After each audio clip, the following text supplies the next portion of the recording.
நேயர்கள் அனைவருக்கும் வாழ்த்துக்கள், வணக்கங்கள். இப்ப எல்லாருக்கும் ஒரு பயம், கருட புராணம்னு ஒண்ணு இருக்கே,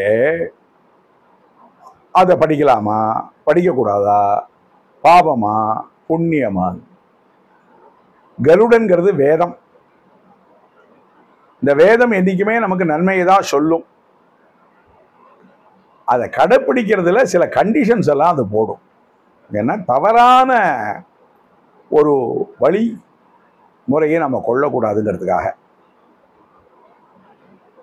வேதம் கருட ரூபமாக இருந்து அந்த கருடன் கேட்கக்கூடிய கேள்விகளுக்கு மகாவிஷ்ணு பதில் சொல்லுகிறார், மகாவிஷ்ணு உடைய இதுக்கு கருடன் பதில் சொல்லுகிறார் என்று பொருள். இதுவும் ஒரு 18,000 ஸ்லோகம் இருக்கு. அதுல பூர்வ பாகம் உத்தர பாகம்னு இருக்கு. பூர்வ பாகம் சொல்லக்கூடியதெல்லாம் புண்ணிய கர்மாக்கள், செயல்கள், அதை பத்தி எல்லாம் சொல்லும். பின்னாடி இருக்கிறது இந்த பிதிருக்காரியங்கள், நரகம், இது மாதிரி எல்லாம் சொல்லும். ஒன்று தெரிஞ்சுக்குங்கோ, சொர்க்கம் நரகம் ரெண்டும் நம்மகிட்ட தான் இருக்கு. கருட புராணம் தாராளமாக படிக்கலாம். அது என்னன்னா நமக்கு என்ன வழிகாட்டுறதுன்னா, சத்தியமாகிரு, தர்மத்தை கடைப்பிடி, தர்மத்தை பிரச்சாரம் பண்ணு, தர்ம வழியில் நட. இப்போ உள்ள காலத்துக்கு இப்போ நான் சொன்னதை அவாளே நீங்களே ரியலைஸ் பண்ணிக்கோ. சத்தியமா இருக்க முடியுமா? சரி, நான் சத்தியமா இருக்கேன்னா நம்மளை சூழ்ந்திருக்கலாம் அதுக்கு கோஆபரேட் பண்றடா. நடைமுறை அரசியல் நிர்வாகத்திலிருந்து நீங்க இதை சிந்தனை பண்ணிக்கோங்க. அதை உங்கள்கிட்டயே விட்டுடுறேன். சொர்க்கம் ஆனந்தமாக, நான் ஆனந்தமா இருக்கேன். அப்போ நீ ஆனந்தமா இருக்க, எனக்கு என்ன ஆச்சுன்னா நீயும் அந்த ஆனந்தமா இருக்கிறதுக்கு உண்டான தர்ம அற வழிகளை கடைபிடிக்க வேண்டும். இதைத்தான் கருட புராணம் சொல்றது. மனதாலும் பிறருக்கு துயரம் உண்டு பண்ணும் நிகழ்ச்சிகளை எண்ணாதே, எண்ணம் அழகானால் எல்லாம் அழகாகும் என்று சொல்வார்கள்.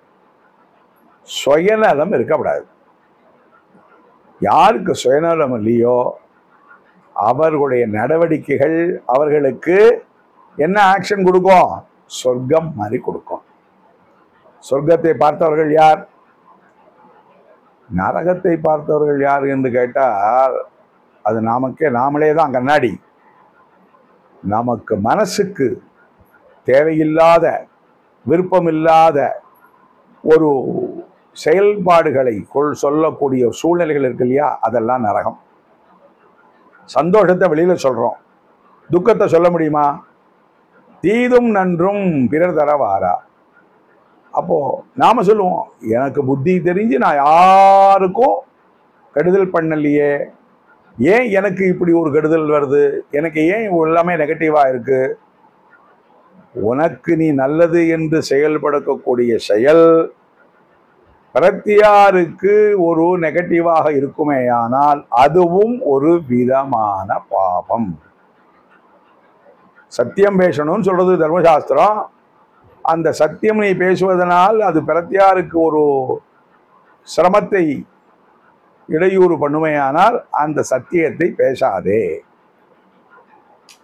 தர்மசாஸ்திரத்தை ரொம்ப நுணுக்கமா புரிஞ்சுக்கணும். ஒரு சப்ஜெக்ட் நமக்கு தெரியலைன்னா, புரியவில்லைன்னா அங்கதான் குரு வழிகாட்டுறார். குருவோட ரோல் என்னன்னா, நான் இதை இப்படி தெரிந்து கொண்டிருக்கிறேன், விளக்கம் சொல்லுங்கள் என்று நீ சத்தையாக குருவிடம் கேட்பேயானால் அவர் சொல்லுவார். காலம்தான் ஒரு நமக்கு நல்ல மருந்து. எல்லோரும் இன்பமாக இருக்க வேண்டும், எல்லோருக்கும் எல்லாம் கிடைக்க வேண்டும், எல்லாம் சரி. அந்த பிரார்த்தனை சர்வே ஜனகா சுயினோ பவந்து வரைக்கும் ஓகே. இங்க சுயநலம் வருது. சுயநலம் இல்லைன்னு சொல்ல முடியாது. என் மனைவி, என் மக்கள், என் வீடு, என் குழந்தை, நம் வீடு, நம் தேசம், அப்படி எடுத்துக்கோங்க. அப்போ ஒரு மழை பெய்யுறதுன்னா வேண்டாதவனுக்கும் தான் அந்த வெல்விட்டு போறது. நல்லோர் ஒருவர் உலகில் அவர் பொருட்டு பெய்யும் மழைன்னு அப்படி எடுத்துக்கணும் அது. அப்போ நம்முடைய சிந்தனைகளை, நம்முடைய செயல்பாடுகளை, நம்முடைய எண்ணங்களை, நம்முடைய சொற்களை அறம் சார்ந்து வாழ்வோமேயானால், அதை பேசுவோமேயானால், அந்த அறத்தை கடைபிடிப்போமேயானால் நமது வாழ்வு சொர்க்கம். இதற்கு எதிர்மறையாக செயல்பட்டாலோ, இல்லை இதற்கு எதிர்மறையாக செயல்படுவர்களோடு நாம் நட்பு கொண்டிருந்தாலோ, பஞ்சமகா பாதகம்னு சொன்னா 4 தான் பஞ்சமகா பாதகம். 5வது பாதகம் எதுன்னு கேட்டா, இந்த 4 குணங்களோட சேர்ந்திருந்தா அது பாபன்னுட்டார். நீ பண்ண வேண்டாம். எது? தங்கத்தை திருடுதல், கோமாம்சம், கள்ளுண்ணல், அப்படியே வரிசையா சொல்லிட்டே வரும்போதோ நான் ஒண்ணுமே பண்ணலைன்னா சங்க தோஷம், சகவாச தோஷம். நீ அவனோட கூட சேர்ந்தா அந்த தன்மை உனக்கும் வந்துடும். நீ பண்ண வேண்டாம். செய்யக்கூடாத காரியங்கள் 4வது பாகம். கள்ளுண்ணுதல், நீ அவனோட இருந்தா அந்த வாசனை வந்துடும், உனக்கும் அந்த குணம் வந்துடும், அவனுடைய பிஹேவியர் வந்துடும். கெட்டது சீக்கிரமா வந்துடும்.